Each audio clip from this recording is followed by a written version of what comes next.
Hi, welcome to Aimee Nolte Music.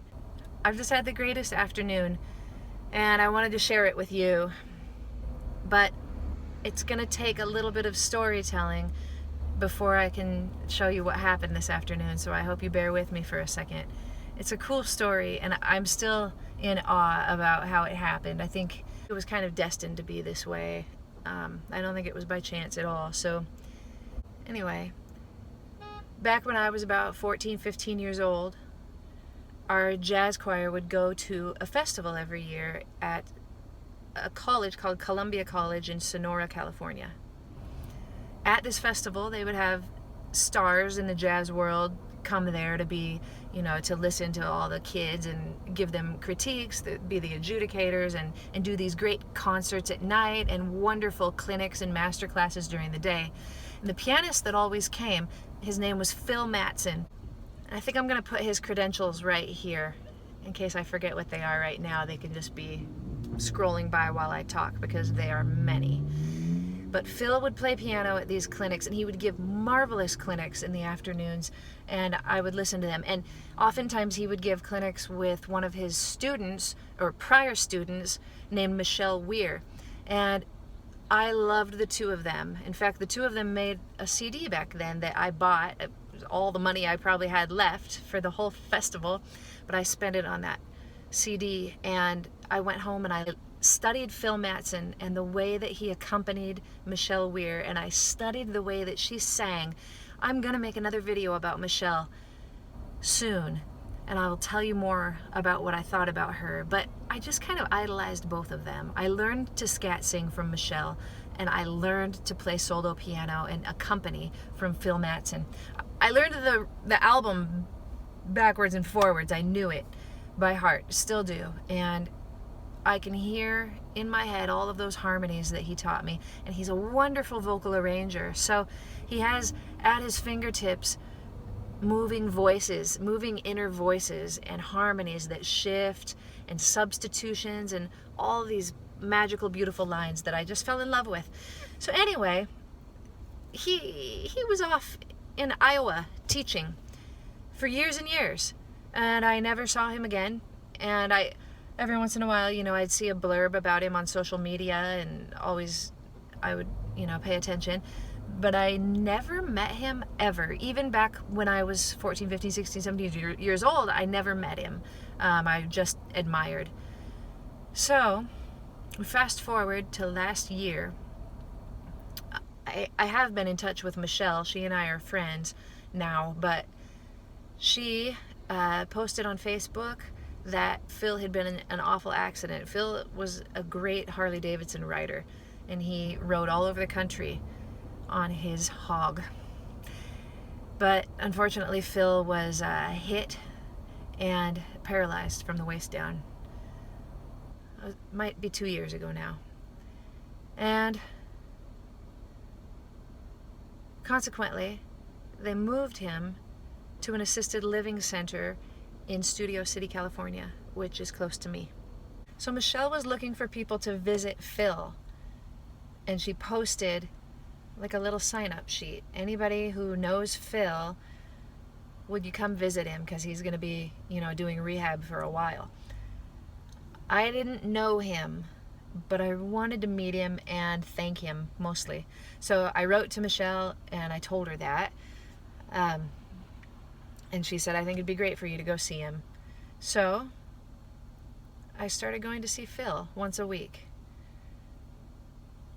It's a little bit like that Tuesdays with Maury for me, because Phil and I hit it off immediately. He's a wonderful, generous, open, loving, smart, fun, hilarious kind of guy, and I wish that we would have been friends for a lifetime, but it kind of feels like we have been.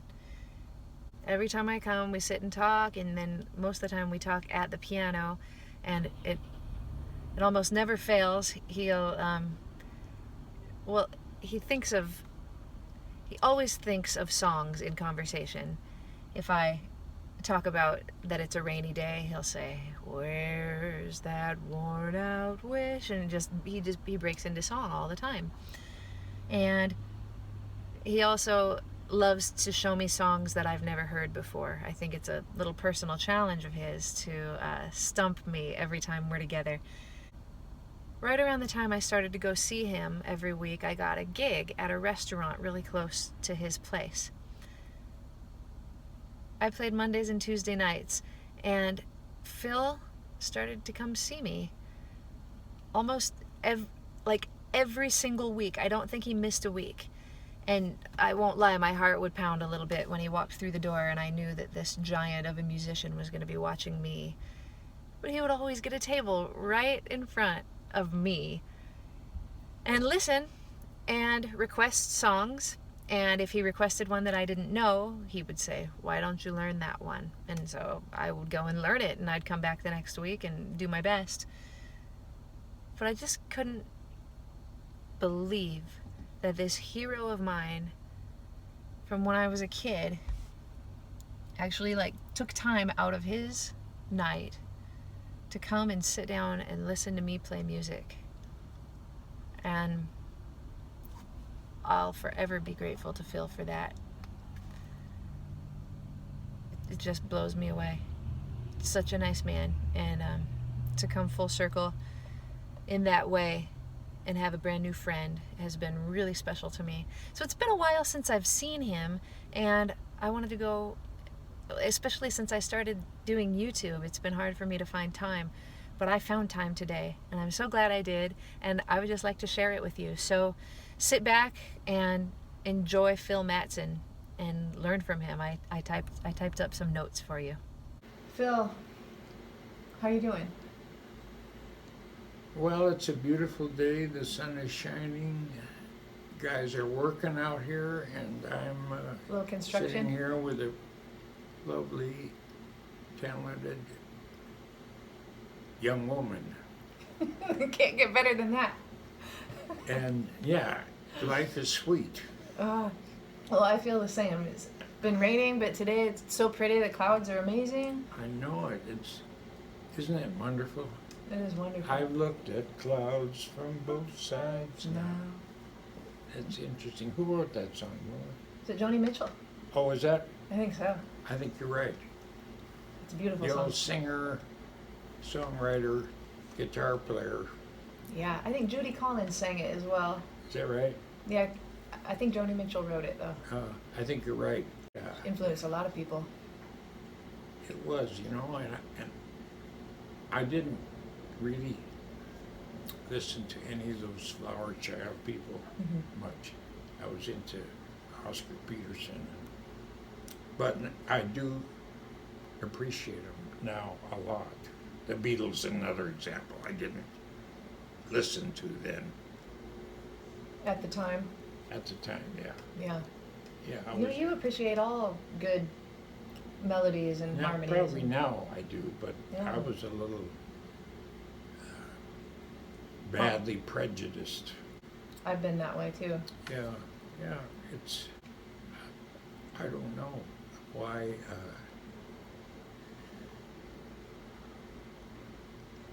takes so long to unlearn those prejudices sometimes. It's true. You can do it, I think.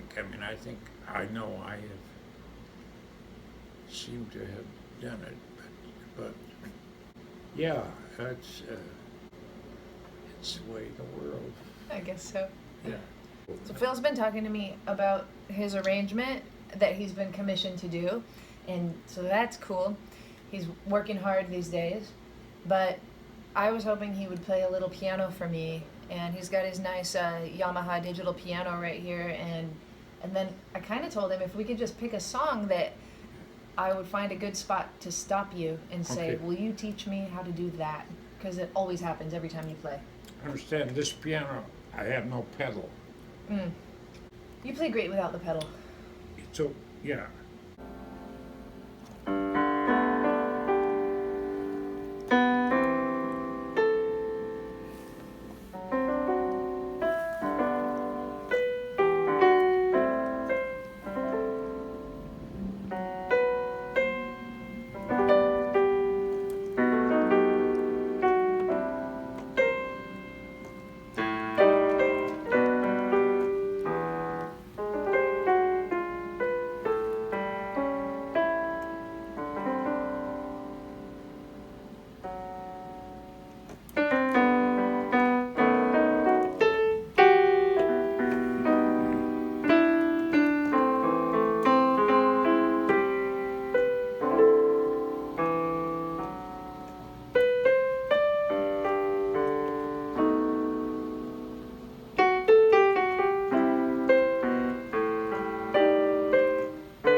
was beautiful. I'm ashamed to say I don't know what that tune was. It's called If You Loved Me. It was popular when I was in high school, I think. It's a really nice song, but it just didn't last. Don't hear anybody doing it, but it's quite lovely. It's really beautiful. For a second you fooled me and I thought that you were playing and the moment I can feel that, you know. What's that? Is When I Fall in Love. For a second I thought it was When I Fall in Love. Because the melody does that at one point, but just for a second.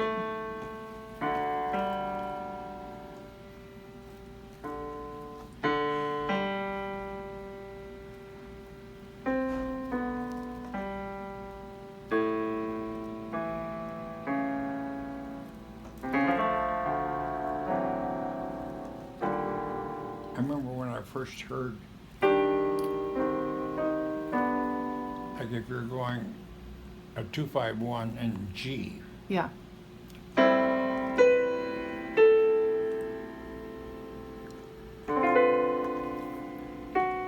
Oh, I love that. You don't I heard it on a Barbara Streisand really? recording. Yeah, The pianist? no, Barbara Streisand, the singer. I mean, was it her pianist that Yeah, did that? somebody, or the orchestration. I think it was with strings. Or and was all. strings? So usually, I mean, that's a sharp 9, but usually if I'm going to play a sharp 9, I'll play it at the same time as the third. Yes. But Well, it could be that way. But you didn't, which is what's beautiful about it. Yeah. But even you leave it out, and that's gorgeous. Yeah. It's something nice to be a little sparing, you know, in that way.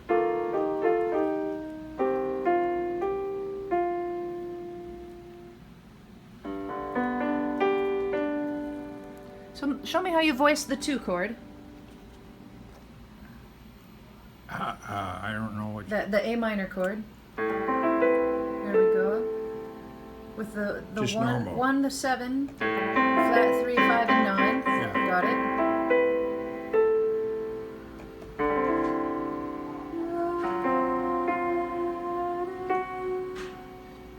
Yeah, that's really nice.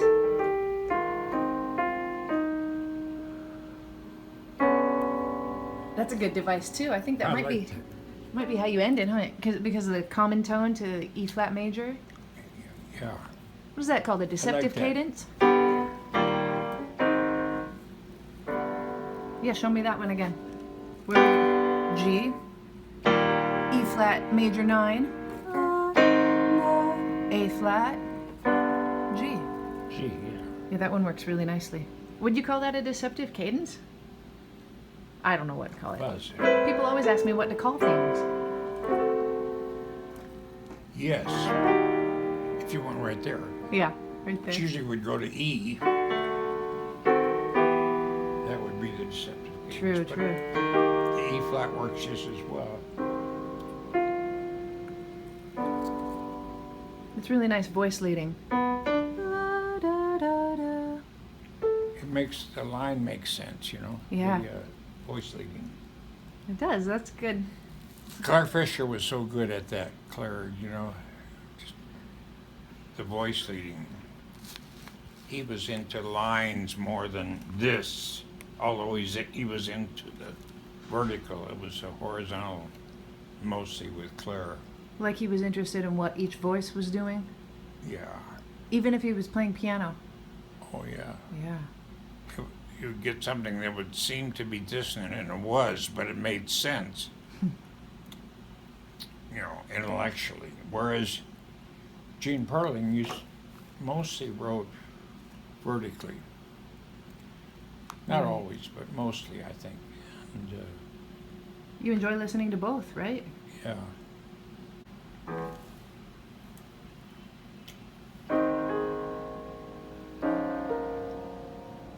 Do you know this song?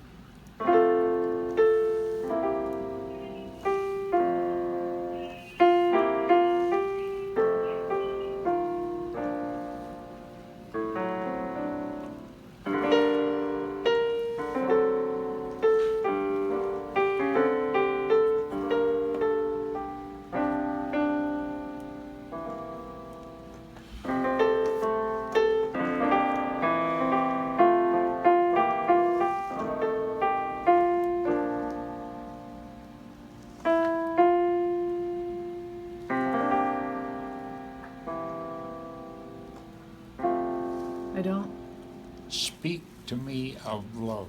It's just lovely. Everybody's recorded it, but it's just never speak to me of love. And it also has the French parlez-vous d'amour or something. Yeah, Jamour or something. It's so beautiful. Well, that is pretty. You can look it up on YouTube. Barbra Streisand's recorded it, and it was originally done by a Maurice Chevalier, you know, combination of English and French. Oh, wow. Yeah, you do one verse in French and then do it in English or vice versa. Speak to me of love. And it's so simple, you know. Sing a little. Start like that. Speak to me of love. Is that? Yeah. Yeah. And say what I'm longing to hear. Tender words of love, repeat them again, I implore you. Speak to me of love and whisper these words in my ear. I adore you. That word, you know, adore. You say to someone, I love you, right? Yeah. Seems to me it's even more striking to say, I adore you. I agree. It's funny you say that. When John and I were dating, he told me once that he wanted to say that he loved me, but and he speaks Portuguese because he lived in Brazil. He said, I think it's too soon to tell you that, so I'm just gonna say "Eu te adoro," which means I adore you. And so that's crazy that you. All you right. thought of Well, so he thought love was stronger than adore, and it could be either way, I guess.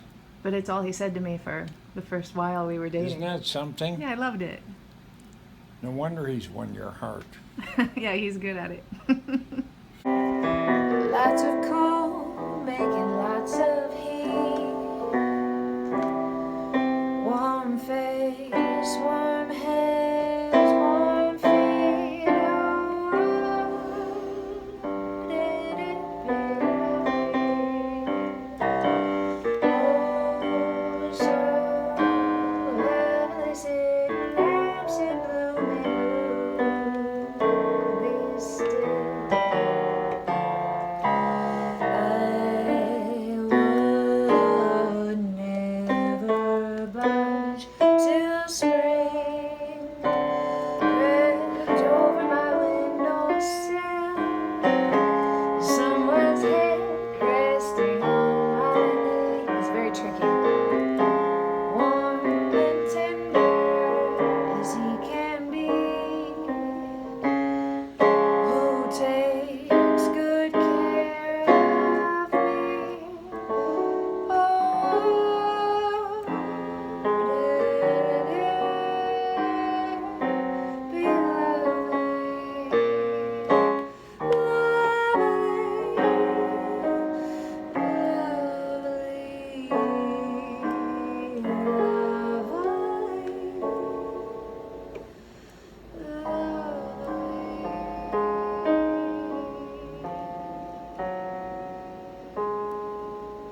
Thank you. Thank you. Oh, God.